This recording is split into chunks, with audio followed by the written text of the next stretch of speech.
మాట్లాడతారు తప్పకుండా హరీష్ రావు గారు. గౌరవ మాజీ ఇరిగేషన్ శాఖ మంత్రి వర్యులు హరీష్ రావు గారు ఎన్డీఎస్ఏ సంబంధించిన రిపోర్ట్ గురించి మాట్లాడినప్పుడు మా ఇరిగేషన్ శాఖ మంత్రి వర్యులు గారు అని కొంత ఎక్స్ప్లెయిన్ చేశారు.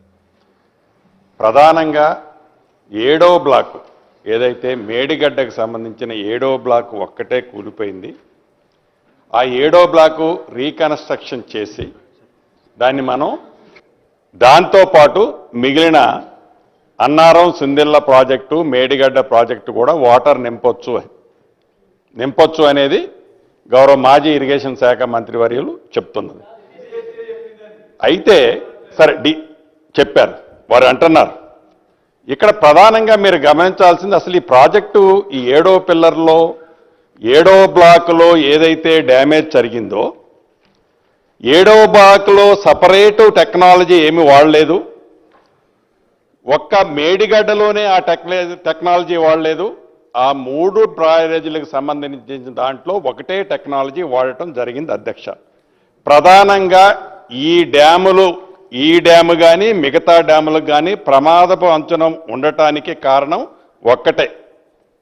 ఏదైతే ఆనాడు వ్యాప్కోస్ట్లో వాళ్ళు డిపిఆర్ తీసుకొచ్చి ఆ డిపిఆర్ని టెండర్ కాల్ఫర్ చేసినప్పుడు ఆ టెండర్ కండిషన్లో అప్ స్ట్రీము డౌన్ స్ట్రీమ్లో ఏదైతే కటాఫ్ వాల్స్ డయాఫ్రమ్ వాల్స్ కాంక్రీట్తో ఏవైతే వాల్స్ కట్టాలని ఉందో ఆ డయాఫ్రమ్ వాల్ని కాంక్రీట్తో కట్టని కారణంగా ఏదైతే ఐఎస్ కోడ్లో కానీ ఎక్కడా లేని ఒక సీకండ్ ఫైలు ఈ సీకండ్ ఫైల్స్ని మేము ఏర్పాటు చేస్తాం.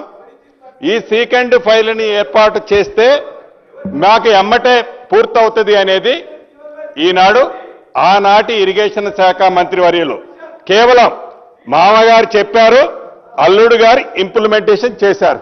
అధ్యక్ష చాలా స్పష్టంగా ఆ 3 ఏజెన్సీలు ఏవైతే ఉన్నాయో ఎల్ఎన్టీ కానీ ఆప్కాస్ కానీ నవయుగ కానీ ఈ 3 ఏజెన్సీలకు సంబంధించిన దాంట్లో మీరు ఒరిజినల్ షెడ్యూల్లో ఉన్నదాన్ని ఒరిజినల్ స్కోప్ ఆఫ్ వర్క్ లో ఉన్న డయాఫ్రమ్ వాలు కాంక్రీట్ వాల్ని మీరు ఎందుకు తీసేసి సీకెండ్ ఫైల్ వాలుగా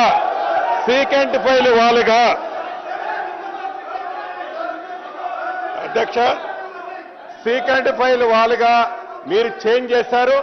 దానికి హరీష్ రావు గారు వారు మీటింగ్ పెట్టినప్పుడు హరీష్ రావు గారి ఆదేశాలనుసారము హరీష్ రావు గారు ఆనాటి ఇరిగేషన్ శాఖ మంత్రి వర్యులు హరీష్ రావు గారి ఆదేశానుసారం మేమేదో కన్వర్ట్ చేస్తున్నామని ఆనాటి కౌశిక్ రెడ్డి గారు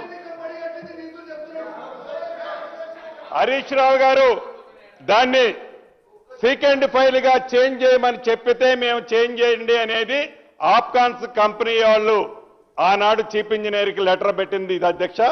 దాన్ని బేస్ చేసుకొని ఏదైతే డయాఫ్రమ్ వాల్ ఉందో ఏదైతే కాంక్రీట్ డయాఫ్రమ్ వాల్ ఉందో ఆ కాంక్రీట్ డయాఫ్రమ్ వాల్ కట్టని కారణంగానే ఏదైతే రాఫ్ట్ 5.5 మీటర్లు కట్టి both sides diaphragm wall concrete వాల్తో కట్టి ఉంటే ఈనాడు ఈ కాళేశ్వరం కానీ ఏదైతే 3 డ్యాములకి ఈ ప్రమాదం ఉండేది కాదు. దీన్ని ఎవరి సొత్తు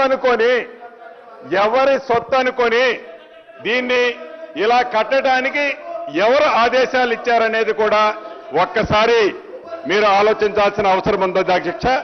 రెండవది ఆ డయాఫ్రమ్ వాళ్ళకు సంబంధించి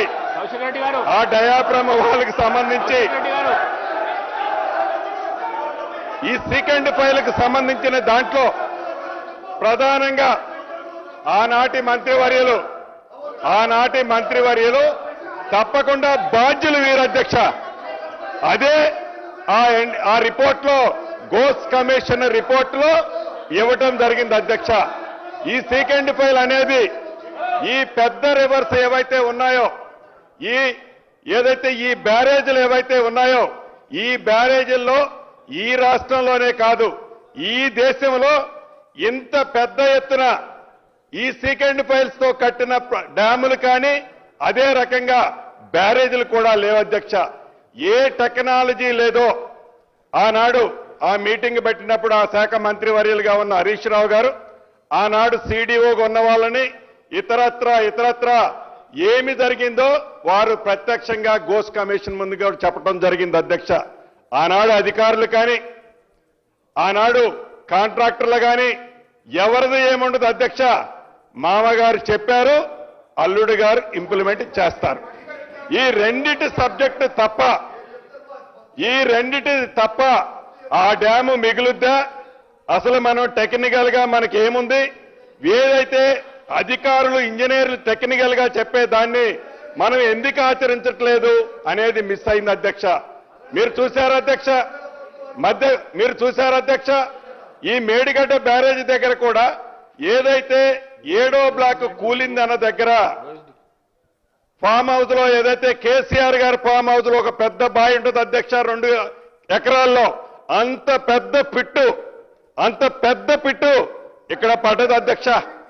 అంటే అంత పెద్దగా మొత్తం రాఫ్ట్ కిందున్న శాండ్ అంతా వాష్ అవుట్ అయి డౌన్ స్ట్రీమ్ లో వేలాది ఇసుక లారీలు డౌన్ స్ట్రీమ్ లో అప్ స్ట్రీమ్ అంతా డౌన్ స్ట్రీమ్ కి వచ్చింది అధ్యక్ష.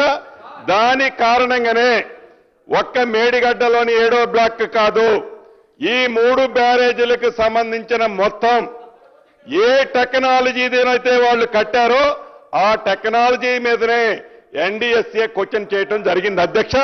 దాన్ని మా ఉత్తమ్ కుమార్ రెడ్డి గారు పదే చెప్పినా దాన్ని పట్టించుకోకుండా మేము కట్టింది కరెక్టు, ఈ 3 బ్యారేజీలే కాదు కదా మిగతా అన్ని ఉన్నాయి కదా, దీనికి దానికి సభని తప్పు దారిలో పట్టించే కార్యక్రమాన్ని గౌరవ ఆనాటి మంత్రివర్యులు చేయటం అనేది దురదృష్టకరం, బాధాకరం.